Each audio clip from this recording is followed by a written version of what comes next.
Sanibonani kwimbeleko. Ngihleli noMakhumalo la. Kunjani Makhumalo? Ngiyaphila sizami njani? Ngiyaphila. Siyakwamukela kwimbeleko.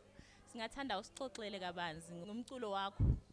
Oh, okay, ngizoqala ngokubonga ithuba. Mina igama lami ngokwenzekile ngwaKhumalo, but abaningi bangazi as ibhovakazi ke la ku social media abo mamgqumeni. Kodwa igama lami langempela ngokwenzekile.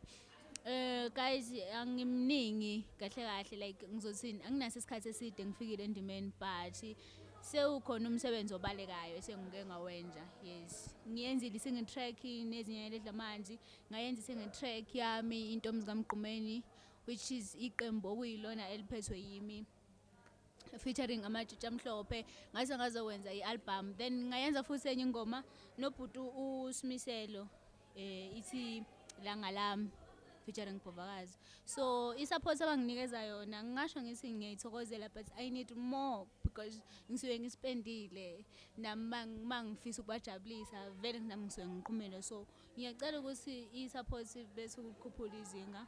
Siyakujabulela lokho because nathi sisuke sifuna ukujabulisa bona nabesenza lo music lo.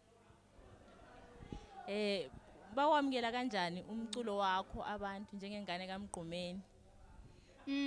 Noma ziningi ingqinambeki ezigeza bakhona kade singena endimeni, but abaningi bakhombisa ukusithokozela. Ezimina ke ibhovakazi ngidlala ushuni wamantombazane, which is ushuni ongasandile endimeni futhi ongekho umuntu omncane njengami endimeni oculayo.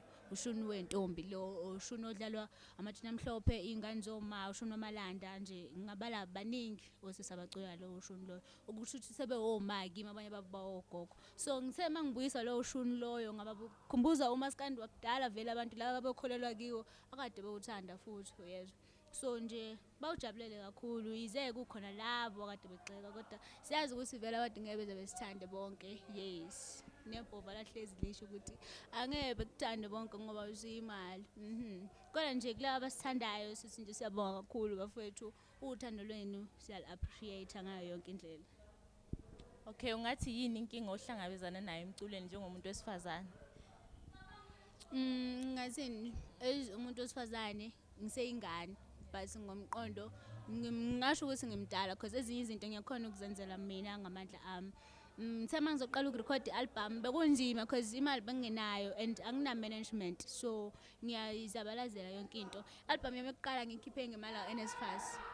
So ngihlanganisa imali kaNSFAS until kuhlangana u10,000 and above ngakwazi ukuthi ngene studio ngikhiphe album. Yes, because izinto ezenzakalayo la endimeni bakhona abantu aba-offerishayo usizo, but mawuthi uyalamukela lo sizo bese ufuna lokho okungale akade kakuqalanga ngakho ngekathi ekuthimbisa lo sizo lo yabo, bese gcina sekuphambana imbono ke lapho. Mina ngihlaza angifuni umuntu engibhedele futhi angifuni umuntu engikhulumela into engayizo, mhlawumbe umuntu ozothatha advantage kimi angikwenzi lokho. So kube nzima khona ukurekhoda kodwa ke ngoNkulunkulu nangenkani yami ngakwazi ukuthi ngiphumelele. Yeah, ilokho nje ngingakusho.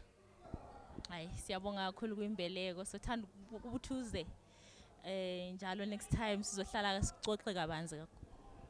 Ngiyabonga kakhulu nami ithuba engilitholile nababukeli ngiyanithanda kakhulu. Niqhubeke nisisupport abafowethu. Nathi siyathembisa ukuthi sizoqhubeka sinenzele umsebenzi omuhle lo nithandayo futhi onijabulisayo. Nenhlamba ke ziyasikhulisa. Siyabonga.